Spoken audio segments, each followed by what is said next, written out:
शेतकरी मित्रांनो नमस्कार. मातीचा वारसा या युट्यूब चॅनलमध्ये तुमचं सर्वांचं मनापासून स्वागत आहे. मित्रांनो, सध्या उन्हाचा तडाखा खूप वाढतोय आणि माझ्या मागे तुम्ही पाहू शकता ही माझी केशर आंब्याची बाग आहे.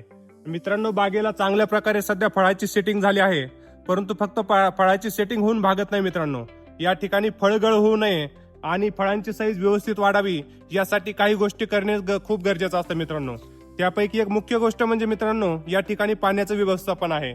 जर आपण योग्य प्रकारे पाण्याचं व्यवस्थापन केलं तर आपली बाग या ठिकाणी फळगळती होणार नाही आणि फळाची साईज सुद्धा चांगली होणार आहे. मित्रांनो, तर मी माझ्या बागेला पाण्याचे व्यवस्थापन कशा प्रकारे करतो याची संपूर्ण माहिती मी या व्हिडिओमध्ये तुम्हाला देणार आहे.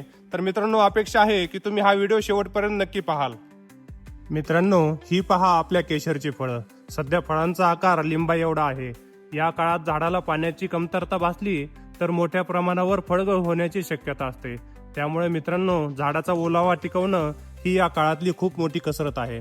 माझ्या या बागेत ठिबक सिंचनाची सोय केलेली आहे, पण आता ही झाडं 12-13 वर्षाची मोठी झाली असल्यामुळे याचा विस्तार खूप वाढला आहे आणि मुळं सुद्धा लांबवर पसरली आहेत. त्या मोठमोठ्या झाडांना ठिबकच्या ड्रिपरनी पुरेसं पाणी मिळत नाही आणि उन्हाळ्यात बाष्पीभवन वेगाने होतं. त्यामुळे ठिबकचं पाणी फक्त एकाच ठिकाणी पडतं आणि संपूर्ण मुळांना ओलावा मिळत नाही. मित्रांनो, म्हणूनच मी आता या झाडांना आळे पद्धतीने मोकळे पाणी द्यायचं ठरवलं आहे.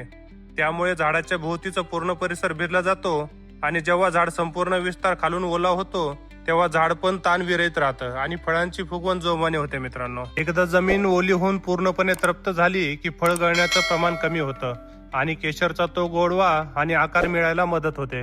तर शेतकरी मित्रांनो, तुमच्याकडे देखील असे मोठमोठे आंब्याचे झाड असतील तर मित्रांनो, ठिबकच्या पाण्यावरती अवलंबून न राहता एकदा मोकळे पाणी नक्की देऊन पहा.